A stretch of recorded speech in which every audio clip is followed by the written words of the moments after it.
Bonjour tout le monde, comme je vous ai déjà promis, j'ai enregistré cette vidéo pour vous montrer les étapes de création d'un projet, les étapes de création d'un fichier .asm, un fichier de programmation, et un fichier bibliothèque .inc. Ok. Donc tout d'abord, je vais commencer par la création d'un projet.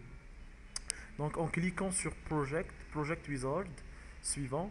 Donc la première étape est de choisir le matériel et de sélectionner le pic avec lequel on va travailler. Bien sûr, le pic figé dans notre carte EasyPic 5 et le 16F887, c'est déjà choisi par défaut. Sinon, on peut choisir ça en utilisant cette liste. Donc il y a pas mal de pics dans la bibliothèque du constructeur MPLAB. Suivant. Maintenant, je dois choisir quoi? L'outil de programmation qu'on va utiliser. Bien sûr, on va programmer le PIC par l'outil assembleur.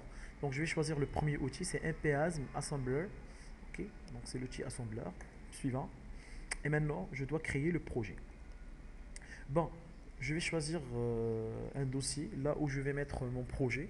Donc, le dossier, je vais le nommer par exemple TP microcontrôleur.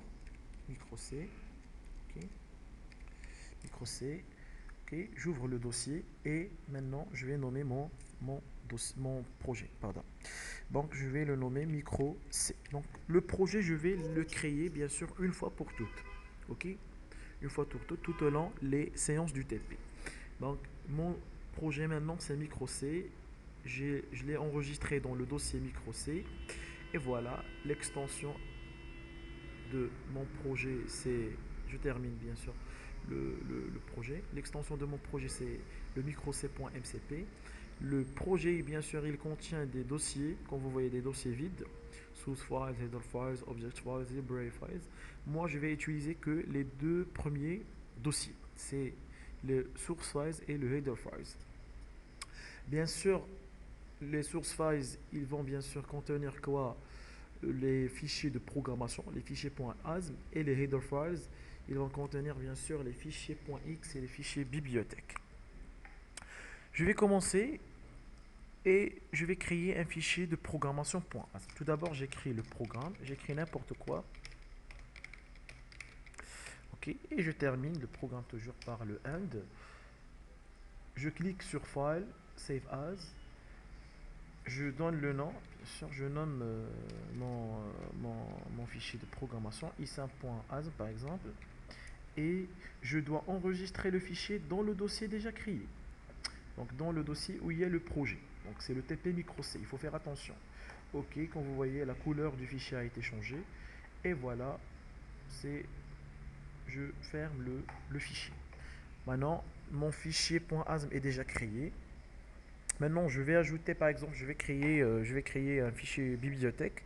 Supposons que mon fichier bibliothèque, il contient deux fonctions, la fonction F1 et la fonction F2.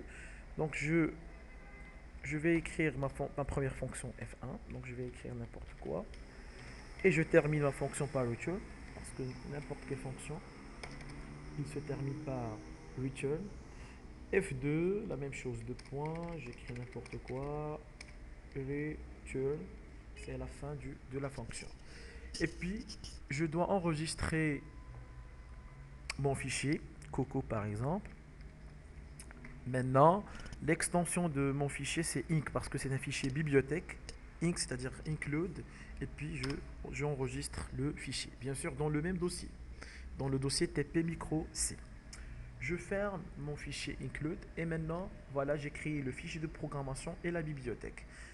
Jusqu'à maintenant, les deux fichiers ne sont pas bien sûr ajoutés dans mon projet. Il reste à ajouter les deux fichiers. Donc pour ajouter les fichiers de programmation, c'est le fichier .asm. Donc je dois cliquer par la droite sur Source Files, Add Files, et puis je cherche mon fichier, c'est isam bien sûr .asm. Je clique là-dedans deux fois et voilà, mon fichier isam.asm est bien ajouté dans le Source Files. Bien sûr, c'est si nécessaire. C'est le programme, il va bien sûr utiliser l'un des deux fonctions F1 ou bien F2.